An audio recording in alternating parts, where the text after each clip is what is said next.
I am Taylor, and this is my experience, strength, and hope. I share my truth because I know there's other people out in the world who are currently struggling or who have suffered from addiction, mental health, whatever, struggling to deal and manage with emotions in a healthy way. You know, drinking wasn't my problem. It was the root cause of everything. It was the childhood dysfunction and abuse, the putting myself in situations where I was being abused repetitively, making a choice to surround myself with people who treated me like crap and who didn't disrespect me or appreciate me, allowing family members to emotionally abuse me, thinking I had to put up with them because they're family, people pleasing, trying to get people to like me, to acknowledge me, to reassure me, to give me attention. I searched for all these things outside myself. And you know, I got to a point where my life had become so unmanageable, even though I had been sober for several years. My life was so unmanageable. I was so miserable. I was in the deepest depression. All I could do was sleep all day, every day. And just walking to the bathroom felt like it was a chore. I mean, that's what depression does. And what people don't realize is that I wasn't depressed for no reason. I was depressed because I hadn't healed from my past. I had unaddressed pain. I had no coping mechanisms, no tools, no solid support system. Like, my past was in my head every second of every day. I was miserable. And I got so depressed that it wasn't drinking that was the problem. It's that I was thinking about suicide sober. And my diseased mind, the alcoholic mind, likes to manipulate and lie. And what it would tell me is, why don't you have a drink so you can have the balls to commit suicide? Knowing from the past, I would use that excuse, that justification, that diseased mind would tell me the same thing, and I would end up drinking, and then I wouldn't want to kill myself. And I knew it was my diseased mind tricking me to get me to drink. Now, nobody knows why the diseased mind does this, and I think the first drink I put in me, the first chemical I put in me, unnatural substance, it chemically changed my brain for the rest of my life, and I never knew that until I got back in recovery this time around. The trauma, the dysfunction, the abuse, all these things contributed to why I was depressed. And so there was only one way to go, up or down, and I chose to take action.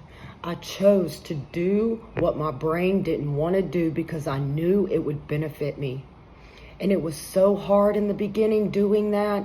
I did not want to do any of the things I was doing, but my heart did. And that's what people call willingness. I wanted change, and it was so difficult to take the action I needed. And I had to force myself. And over time, with forcing myself, it got a little easier and a little easier and a little better and a little better. I was on psychiatric medications, but I was still depressed. I was still having panic attacks. I was experimenting with psych meds for about 10 years, and I would go through brief moments of happiness. And not only in order to stay sober, I had to withdraw myself from addiction and anybody that was associated with addiction, but by me putting psych meds in me, I was still numbing out my emotions. It was very unhealthy. I had to check my motives of, why am I taking these psych meds? How is it making me feel? How is this affecting my life? Is my life unmanageable because of it?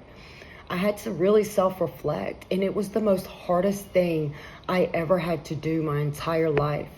And that is why I talk a lot, and when I share in meetings, the most recent thing I can compare to coming off drugs is coming off my psych meds. It took me over 6 months for my brain to level out. That's insane. But I tell you what, I pushed through it. I did the things I knew were going to make me better. And here I am, completely leveled out.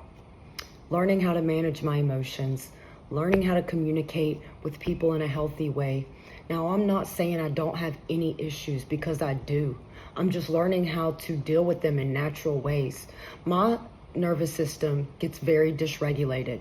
I have to bounce myself back several times a day. And before, I was so numbed out and so like self-medicating, I didn't realize that my nervous system would do that, because I was coding it. I was avoiding it.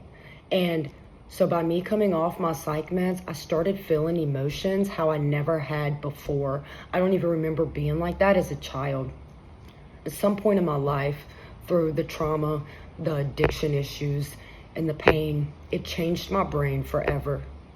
And I had to come to a decision, a very hard decision. Was I going to continue to allow my past to control my present and to control my future? And that is where 12-step programs came in hand for me. I'm so grateful for 12-step programs, because it taught me a new way of life. It taught me how to cope with my emotions, how to build healthy relationships with people, how to build a healthy relationship with myself, how to be a better mother, a better wife, a better friend, a better family member.